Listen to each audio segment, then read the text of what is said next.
Assalamualaikum warahmatullahi wabarakatuh. Kembali lagi di channel Istana Misteri. Untuk kisah yang akan saya bawakan kali ini, yaitu sebuah kisah yang berjudul Pesugihan Juragan Tempe dengan Siluman Ular. Dan sebelum kita lanjut ke ceritanya, tekan dulu tombol like video ini. Dan jangan lupa tekan juga tombol subscribe channel ini. Nyalakan juga lonceng notifikasinya, agar tidak ketinggalan cerita-cerita baru dari channel ini. Dan seperti apa untuk kisah kali ini? Langsung saja kita masuk ke ceritanya.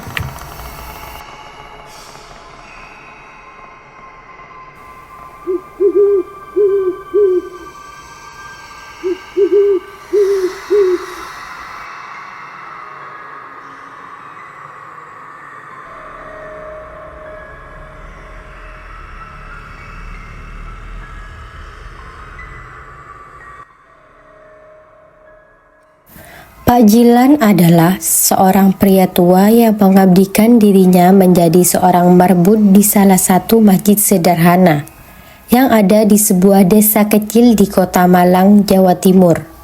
Sudah 7 tahun, ia mengabdikan dirinya menjadi penjaga sekaligus orang yang merawat tempat ibadah tersebut. Ia sendiri sebenarnya bukanlah asli desa itu. Ia berasal dari desa Awar-Awar, salah satu desa kecil yang berada di kota Bojonegoro, Jawa Timur. Ada alasan besar yang mendasari keputusannya untuk menjadi seorang marbut, karena masa lalunya yang kelam membuatnya memutuskan untuk mengabdikan diri hidupnya di jalan yang lebih baik. Di masa lalu, Pak Jilan adalah seorang pengusaha tempe yang sukses di desanya. Usaha tempenya sangat terkenal dan banyak pedagang memesan tempe dari tempatnya. Bahkan karena banyaknya pesanan yang datang, Pak Jilan dan istrinya, Bu Sutri, merasa kewalahan. Mereka akhirnya memutuskan untuk memperkerjakan beberapa tetangga untuk membantu memproduksi tempe. Namun, di tengah kesuksesan mereka, musibah tiba-tiba datang menimpa keluarga dan usaha Pak Jilan. Kelima pekerja yang membantu memproduksi tempe tiba-tiba terserang penyakit kulit aneh yang menyebabkan wajah dan tangan mereka melepuh dan bernanah. Tak terkecuali Bu Sutri, istri dari Pak Jilan. Entah karena jijik atau takut tertular penyakit tersebut, para pedagang yang awalnya mengambil dagangan tempe dari Pak Jilan perlahan-lahan mulai beralih mengambil tempe ke tempat lain. Akhirnya, Pak Jilan pun memutuskan untuk menutup sementara usahanya. Nasib buruk keluarga Pak Jilan terus berlanjut. Penyakit kulit yang diderita oleh istrinya kian hari kian parah. Pengobatan medis maupun non-medis sudah mereka coba. Dari dokter spesialis kulit hingga dukun dan kiai sudah mereka datangi. Namun penyakit Bu Sutri belum kunjung sembuh. Hampir 5 tahun penyakit itu terus menggerogoti tubuh Bu Sutri tanpa ada tanda-tanda kesembuhan. Uang tabungan Pak Jilan kian terkikis untuk pengobatan sang istri. Ditambah lagi kebutuhan sehari-hari dan biaya sekolah ketiga anaknya. Akhirnya, Pak Jilan terpaksa menjual bangunan yang dulu digunakan sebagai tempat memproduksi tempe kepada tetangga, Pak Mahmud. Pak Mahmud sendiri memiliki usaha yang sama dengan Pak Jilan, yaitu pembuatan tempe dan tahu, yang saat itu sedang berkembang pesat. Meski awalnya Pak Mahmud adalah karyawan Pak Jilan, setelah beberapa bulan bekerja, ia memutuskan untuk membuka usaha sendiri.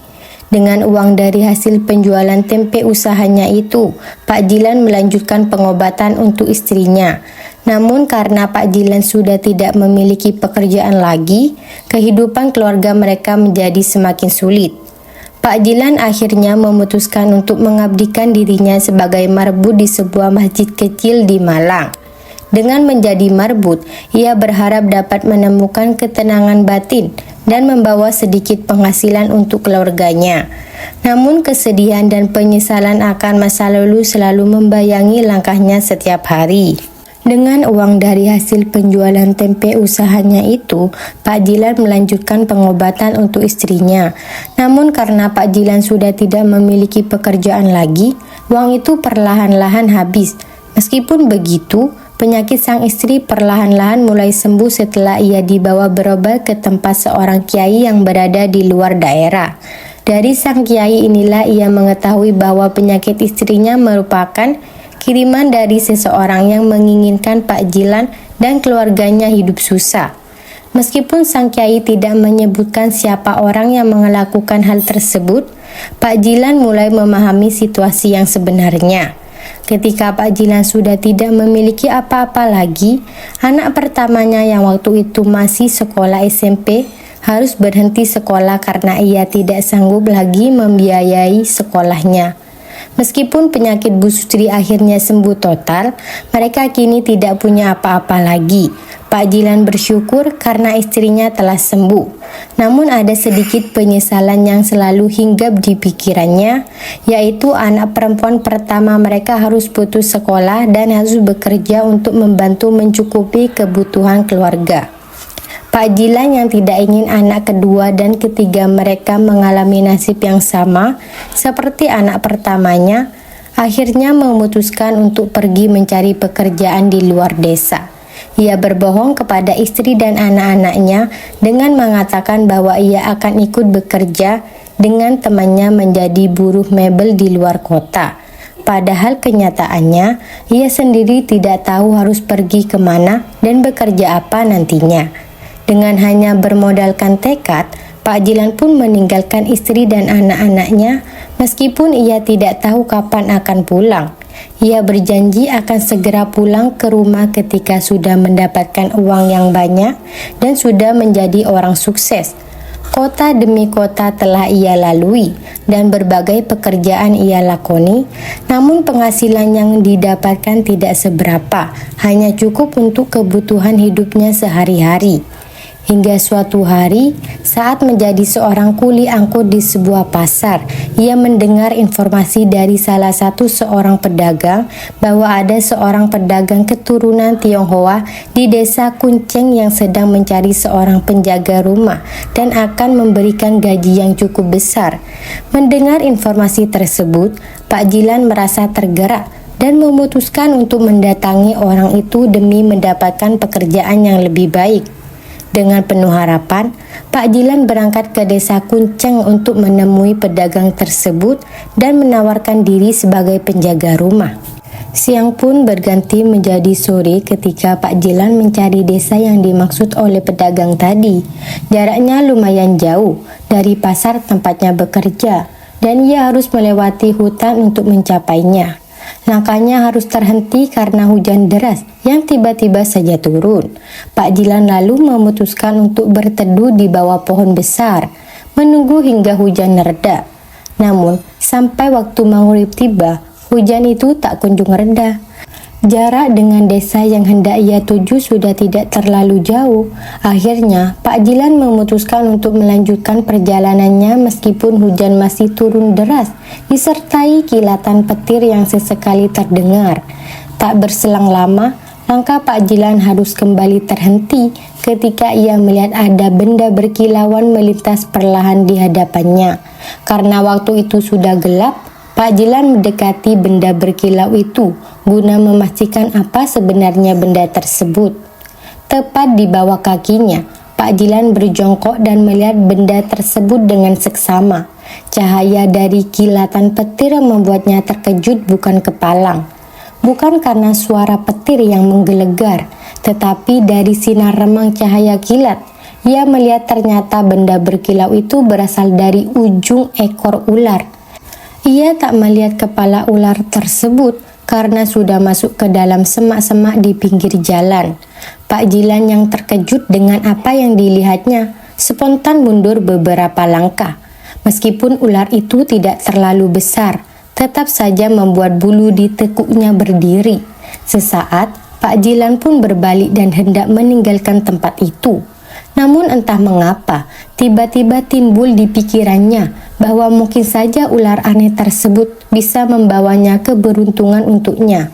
Meskipun perasaan takut dan hujan yang masih menyisakan gerimis, serta tanpa penerangan apapun, Pak Jilan mengikuti ular tersebut menembus rimbunan semak-semak di bawah lebatnya hutan malam itu. Seakan ia tak peduli akan adanya binatang melata yang bisa jadi akan menggigitnya. Tak berselang lama, Pak Jilan yang mengikuti ular tersebut sampai di tanah lapang yang ditumbuhi rumput ilalang. Di sana nampak gundukan tanah yang cukup besar dengan pohon beringin yang tidak terlalu tinggi namun berukuran sangat besar. Akar-akar pada dahan yang bergelantung serta rimbunan daun dari pohon beringin tersebut menambah kesan angker. Ular yang sedari tadi Pak Jilan lihat terus berjalan menuju pohon beringin tersebut dan kemudian hilang. Gerimis pun perlahan mulai reda. Sejenak, Pak Jilan memperhatikan dan mengamati pohon beringin tersebut. Namun di saat ia fokus mengamati pohon itu, ia dikejutkan dengan munculnya gumpalan kabut tipis yang disertai suara tawa wanita dan juga suara desisan ular. Dengan badan sedikit menggigil karena rasa takut dan basah kuyup, Pak Jilan celingukan mencari dari mana suara itu berasal. Tak melihati siapapun di sana. Suara itu perlahan mulai samar dan menghilang dari pendengarannya. Malam itu, Pak Jilan akhirnya memutuskan untuk meninggalkan tempat tersebut dan melanjutkan perjalanannya menuju desa Kuncen. Sesampainya di desa Kuncen, Pak Jilan bertanya kepada penduduk sekitar tentang pedagang keturunan Tionghoa yang sedang mencari penjaga rumah. Seorang penduduk mengarahkan Pak Jilan ke sebuah rumah besar di ujung desa. Setelah mengetuk pintu dan menunggu beberapa saat, seorang pria tua keturunan Tionghoa membuka pintu dan menyambutnya. Pria itu memperkenalkan dirinya sebagai Tuan Wang dan setelah mendengar kisah Pak Jilan, ia memutuskan untuk memberinya pekerjaan sebagai penjaga rumah. Pak Jilan sangat bersyukur karena akhirnya menemukan pekerjaan yang layak dengan gaji yang cukup untuk mengirim uang ke keluarganya. Namun, Pak Jilan tidak mengetahui bahwa rumah yang dijaganya itu menyimpan misteri tersendiri. Malam-malam pertama di rumah Tuan Wang terasa tenang, tetapi pada suatu malam, Pak Jilan mendengar suara langkah kaki dan bisikan-bisikan aneh dari dalam rumah. Rasa penasaran mendorongnya untuk mencari tahu apa yang sebenarnya terjadi di rumah tersebut. Niat Pak Jilan pun berubah kala itu. Awalnya ia ingin mencari pekerjaan di desa tersebut, namun kini ia menuju desa Kuncen hanya untuk singgah dan mencari informasi mengenai tempat yang baru saja ia temukan. Karena jaraknya tidak terlalu jauh lagi, tak butuh waktu lama untuk sampai di desa tersebut. Dari kejauhan, Pak Jilan melihat 3 orang bapak-bapak yang sedang duduk di pos ronda. Pak Jilan pun menghampiri mereka untuk sekedar menumpang istirahat di malam itu. Awalnya, ketiga orang tersebut curiga akan kedatangan Pak Jilan. Namun, setelah Pak Jilan menjelaskan maksud kedatangannya, mereka pun perlahan mulai percaya dan mempersilahkan Pak Jilan untuk beristirahat bersama mereka di pos ronda. Di sana, terjadi perkenalan singkat antara mereka.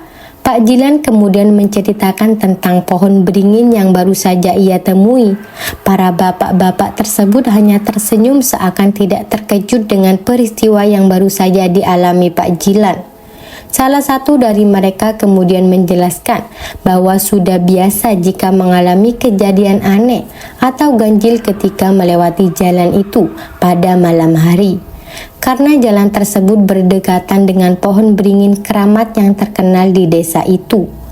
Pak Jilan yang baru tahu akan keangkeran pohon beringin tersebut mendengar cerita dari warga. Mereka menjelaskan bahwa banyak warga desa yang mengalami keanehan ketika melewati area tersebut pada malam hari. Bahkan beberapa minggu sebelumnya, ada 2 warga yang mengalami keanehan saat melakukan penebangan pohon secara ilegal. Pagi harinya, warga menemukan mereka terlelap di gundukan tanah di bawah pohon beringin tersebut. Setelah sadar, kedua warga itu menjelaskan bahwa semalam mereka tersesat dan tidak tahu jalan keluar dari hutan. Mereka melihat rumah yang sangat megah dan besar, lalu memutuskan untuk beristirahat di teras rumah tersebut karena merasa kelelahan setelah cukup lama berjalan dengan memikul kayu yang baru saja mereka tebang.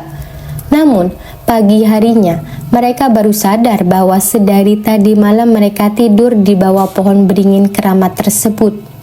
Mendengar cerita dari warga malam itu, Pak Jilan yakin akan kekeramatan tempat itu. Ia memutuskan akan melakukan semedi di sana untuk meminta kekayaan dari penunggu pohon itu. Keesokan paginya, Pak Jilan mulai membuat sebuah gubuk kecil di dekat pohon beringin yang ia datangi malam sebelumnya. Dengan bermodalkan kemenyan dan bunga 7 rupa, Pak Jilan melakukan tapa di sana. Pada malam ketiga, saat sedang fokus bersemedi, Pak Jilan mendapatkan penglihatan bahwa ia sedang memancing di sebuah sungai dengan arus yang sangat deras. Tak berselang lama, setelah melempar umpan pancingnya, umpan tersebut langsung disambar oleh seekor ikan emas berukuran setelapak tangan. Dengan sumringah, Pak Jilan hendak pulang. Namun, tiba-tiba ia mendengar suara wanita yang mengatakan bahwa suatu saat ia harus membayar semua yang telah ia dapatkan. Setelah mendapatkan wangsit itu, Pak Jilan menghentikan semedinya karena yakin bahwa ritualnya telah berhasil. Ia tidak peduli lagi akan peringatan untuk membayar semuanya di kemudian hari. Keesokan paginya, Pak Jilan memutuskan untuk kembali ke desanya dan berencana untuk kembali membuka usaha pembuatan tempe yang dulu pernah ia jalani. Bermodalkan uang seadanya yang ia kirim ke istrinya selama bekerja, ditambah uang kiriman anak pertamanya, Pak Jilan mulai membuat tempe dengan skala kecil di rumahnya bersama sang istri. Semuanya berjalan lancar tanpa kendala. Para pedagang yang dulu pernah mengambil dagangan tempe di tempatnya, kini perlahan kembali mengambil dagangan di tempat tempenya. Tak butuh waktu lama, usaha Pak Jilan pun berkembang pesat. Namun, hal itu berbanding terbalik dengan usaha yang dijalankan oleh para tetangganya. Ada 5 orang tetangga Pak Jilan yang memiliki usaha persis seperti dirinya, namun mengalami kebangkrutan, termasuk Pak Mahmud. Pak Jilan pun merasa senang dengan kesuksesannya. Namun di balik kesuksesan itu, ia merasa ada sesuatu yang aneh. Suara wanita yang pernah ia dengar saat semedi selalu terngiang di telinga, seakan mengingatkan bahwa ia harus membayar semua suatu saat nanti.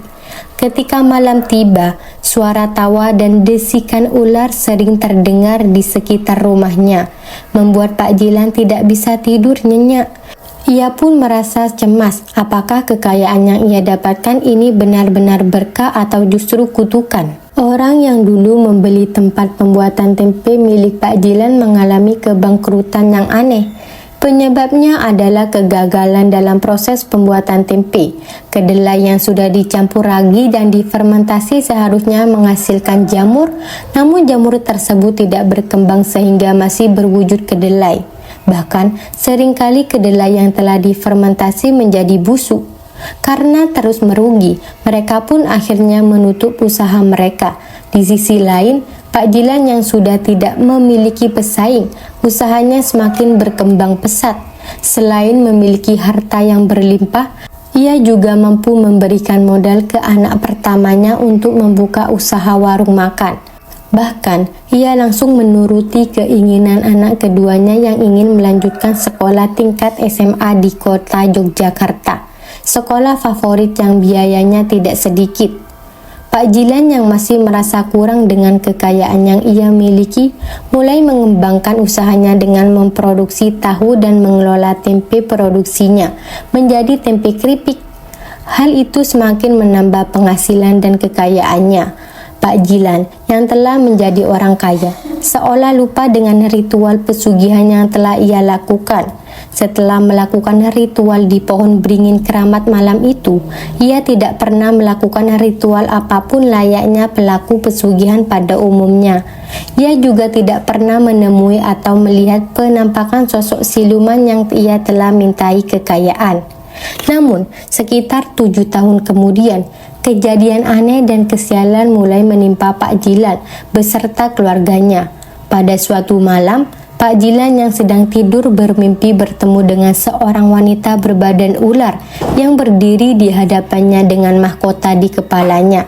Meskipun memiliki badan manusia dan 2 tangan, wajah wanita itu dipenuhi sisik ular besar dan sesekali menjulurkan lidah panjang bercabang seperti lidah ular. Wanita berbadan setengah ular itu berkata kepada Pak Jilan bahwa sudah saatnya ia membayar semua yang telah ia dapatkan. Belum sempat Pak Jilan bertanya, siluman itu menghilang. Pak Jilan pun terbangun dengan napas tersengal-sengal. Setelah mimpi itu, pikiran Pak Jilan tidak tenang.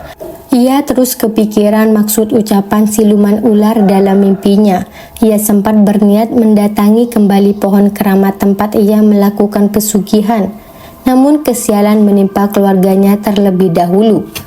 Hari setelah mimpi malam itu, anak pertama Pak Jilan yang hendak berangkat ke rumah makan miliknya dengan sepeda motor mengalami kecelakaan lalu lintas hingga meninggal dunia seketika.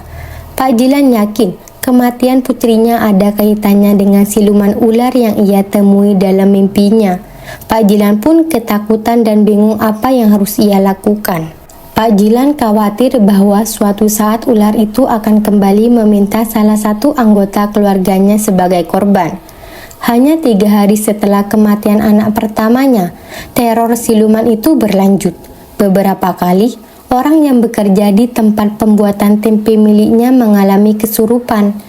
Mereka yang kesurupan selalu berperilaku seperti ular, merayap di lantai dan menggerakkan badan ke kanan dan ke kiri sambil menjulurkan lidah. Setiap kali ada pekerjaannya yang kesurupan, Pak Jilan harus memanggil orang pintar di desa sebelah untuk mengatasinya. Meskipun orang pintar tersebut selalu berhasil menyadarkan para pekerja yang kesurupan, mereka tidak tahu bahwa semua itu ada hubungannya dengan ritual pesugihan yang telah dilakukan Pak Jilan. Di sisi lain, Pak Jilan sendiri masih enggan menceritakan apa yang sebenarnya terjadi. Teror dari siluman ular itu hampir setiap malam dialami oleh Pak Jilan. Entah saat ia berada di kamar mandi tiba-tiba mendengar suara desisan ular, meskipun wujud ular tersebut tidak pernah menampakkan diri. Pernah juga pada suatu malam, Pak Jilan duduk di sofa sambil menonton televisi sendirian. Ia tiba-tiba dikejutkan dengan penampakan ekor ular besar di bawah kakinya. Terkejut, ia langsung beranjak dari tempat duduknya dan mencoba mencari sosok ular tersebut di sekeliling dan di bawah sofa, namun tidak menemukan apa-apa. Pak Jilan yang sudah tidak tahan lagi dengan teror yang terus ia alami, akhirnya memutuskan untuk mendatangi beberapa dukun dan kiai untuk meminta pertolongan atau sekedar meminta dibuatkan pagar gaib untuk rumah dan tempat usahanya. Namun semuanya itu sia-sia, teror itu terus berlanjut. Melihat sikap suaminya yang semakin aneh, Ibu Sutri, istri Pak Jilan, mulai mendesak Pak Jilan untuk berkata jujur. Ia merasa ada sesuatu yang disembunyikan oleh suaminya. Ibu Sutri tidak pernah tahu tentang ritual yang pernah dilakukan Pak Jilan. Selain itu, teror siluman ular hanya menimpa Pak Jilan, sedangkan anak dan istrinya tidak pernah melihat atau mengalami keanehan. Karena terus didesak oleh istri, akhirnya Pak Jilan mulai menceritakan semuanya tentang ritual pesugihan yang pernah ia lakukan. Dengan wajah yang penuh penyesalan, ia menceritakan bagaimana ia melakukan semedi di bawah pohon beringin keramat, berharap mendapatkan kekayaan. Ia juga menceritakan tentang wangsit yang ia dapatkan dan bagaimana ia melupakan peringatan dari siluman ular yang mengatakan bahwa suatu saat ia harus membayar semua yang telah ia dapatkan. Bu Sutri yang mendengar cerita itu terkejut dan ketakutan. Ia tidak menyangka suaminya telah melakukan hal seperti itu. Namun dengan hati yang tabah, ia bertekad untuk membantu suaminya keluar dari masalah tersebut. Mereka berdua kemudian mencari bantuan dari seorang kiai terkenal di daerah tersebut yang dikenal memiliki kemampuan spiritual yang kuat. Kiai tersebut mendengarkan cerita Pak Jilan dengan seksama dan mengatakan bahwa jalan keluar dari masalah ini tidaklah mudah.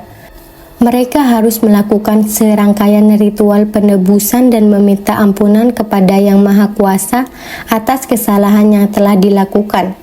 Kiai tersebut juga memberikan beberapa amalan doa yang harus dilakukan oleh Pak Jilan setiap hari untuk membersihkan diri dari pengaruh buruk siluman ular. Pak Jilan dan Ibu Sutri pun mulai menjalankan semua saran dari Kiai tersebut dengan penuh kesungguhan. Mereka berharap bahwa dengan bertaubat dan memperbaiki diri, mereka bisa terbebas dari teror siluman ular dan hidup tenang kembali. Namun perjalanan mereka tidaklah mudah karena siluman ular itu terus mengintai dan mencari celah untuk menuntut balas. Mendengar penjelasan dari Pak Jilan, Bu Sutri syok dan marah besar. Ia yakin bahwa kematian putri pertama mereka ada hubungannya dengan ritual pesugihan yang dilakukan oleh suaminya. Bu Sutri sempat ingin meninggalkan Pak Jilan bersama kedua anaknya. Namun Pak Jilan berhasil menenangkan istrinya sehingga niat itu urung dilakukan. Pak Jilan yang semakin tidak tahan dengan teror yang dialaminya, terus mencari orang sakti yang dianggapnya bisa menghentikan teror siluman itu. Bahkan, ia sampai 2 kali pindah rumah dengan harapan siluman ular itu tidak lagi menemukan keberadaannya. Sesaat, cara itu berhasil. Hampir sebulan teror itu tidak lagi ia jumpai. Namun, setelah 9 hari kematian anak pertamanya, petaka kembali menimpa keluarga Pak Jilan. Pagi itu, Pak Jilan yang tinggal di rumah baru sendirian menerima telepon dari istrinya yang menangis dan mengatakan bahwa anak kedua mereka ditemukan meninggal dunia di kamarnya. Tanpa bertanya apa-apa, Pak Jilan segera bergegas menuju rumah tempat istri dan anaknya tinggal. Sesampainya di sana, sudah banyak tetangga yang berkerumunan. Pak Jilan bergegas masuk dan melihat anak perempuannya yang kedua telah terbujur kaku. Ia tak kuasa menahan air matanya setelah melihat kondisi sang anak yang meninggal dengan mata melotot, lidah menjulur dan luka lebam berwarna biru keunguan di lehernya, seolah seperti bekas cekikan atau lilitan. Pak Jilan langsung bertanya kepada istrinya, apa yang sebenarnya terjadi kepada anak kedua mereka. Sambil menangis, Bu Sutri berkata bahwa ia tidak tahu. Pagi itu, ketika hendak membangunkan sang anak, ia menemukan dalam keadaan mengenaskan. Beberapa hari setelah meninggalkan anak kedua mereka, terjadi pertengkaran hebat antara Pak Jilan dan Bu Sutri. Bu Sutri menuduh bahwa penyebab kematian putri kedua mereka adalah siluman ular yang dijadikan suaminya untuk meminta kekayaan. Pak Jilan hanya bisa pasrah menerima kemarahan sang istri karena ia sendiri sadar bahwa kesalahannya adalah penyebab malapetaka di keluarganya. Pak Jilan yang saat itu tinggal memiliki seorang anak laki-laki dan tidak rela jika harus menjadi korban berikutnya. Akhirnya memutuskan untuk mendatangi kembali pohon keramat tersebut. Ia bertekad akan mengakhiri perjanjian terkutuk antara dirinya dan siluman ular itu. Sesampainya di tempat itu, Pak Jilan sejenak memperhatikan pohon beringin keramat tersebut. Dilihat-lihat, tidak ada yang berubah dari tempat itu. Masih dikerumuni rumput ilalang yang tinggi, seperti pertama kali ia mendatangi tempat itu beberapa tahun lalu. Sesaat, Pak Jilan pun kembali teringat semua peristiwa beberapa tahun silam. Ia yang kala itu sedang dipusingkan dengan masalah ekonomi pada akhirnya gelap mata hingga nekat melakukan ritual pesugihan di pohon beringin keramat itu. Dengan hati yang penuh penyesalan, Pak Jilan bersujud di depan pohon beringin, memohon ampun kepada Yang Maha Kuasa dan memohon agar siluman ular itu mengakhiri teror terhadap keluarganya. Ia berjanji untuk memperbaiki hidupnya dan tidak akan pernah lagi terlibat dalam hal-hal gaib yang merugikan. Namun, suara desis ular tiba-tiba terdengar semakin dekat. Pak Jilan merasa kakinya dingin, seolah ada sesuatu yang melingkari pergelangan kakinya. Ia mencoba bergerak, tetapi seolah-olah ada kekuatan yang menahannya. Dengan hati yang penuh ketakutan, ia melihat ke bawah dan melihat ekor ular besar melingkar di kakinya. Siluman itu muncul di hadapannya dengan mata berkilat dan lidah bercabang yang menjulur. "Sudah saatnya kau membayar semua yang kau telah dapatkan," kata siluman ular dengan suara berdesis yang menyeramkan. Pak Jilan dengan air mata mengalir di pipinya, memohon ampun dan berjanji akan melakukan apa saja yang diminta oleh siluman itu, asalkan keluarganya selamat. Siluman ular tersenyum licik dan mengatakan bahwa penebusan hanya bisa dilakukan dengan pengorbanan. Dalam ketakutan yang mendalam, Pak Jilan menyadari bahwa untuk mengakhiri perjanjian ini, ia harus mengorbankan dirinya. Dengan keberanian yang tiba-tiba muncul, Pak Jilan berkata, "Ambil nyawaku, tapi biarkan keluargaku selamat." Siluman ular mendekat, menatap mata Pak Jilan dengan tajam, dan berkata, "Permintaanmu terkabul." Dalam sekejap, ular itu melilit erat tubuh Pak Jilan, menghimpitnya dengan kekuatan yang luar biasa, hingga nafasnya tersengal-sengal dan akhirnya hilang. Tubuh Pak Jilan jatuh terkulai di depan pohon beringin, sementara siluman ular perlahan menghilang. Keesokan harinya, Bu Sutri menemukan suaminya terbaring di depan pohon beringin keramat. Ia segera membawa jenazah Pak Jilan pulang dengan bantuan warga sekitar. Sejak saat itu, teror siluman ular tidak pernah lagi mengganggu keluarga mereka. Bu Sutri dan anak lakinya berusaha melanjutkan hidup, meskipun dengan kesedihan mendalam atas kehilangan anggota keluarga mereka. Mereka berdoa agar arwah Pak Jilan diterima di sisinya dan keluarganya bisa hidup dengan damai tanpa gangguan apapun lagi.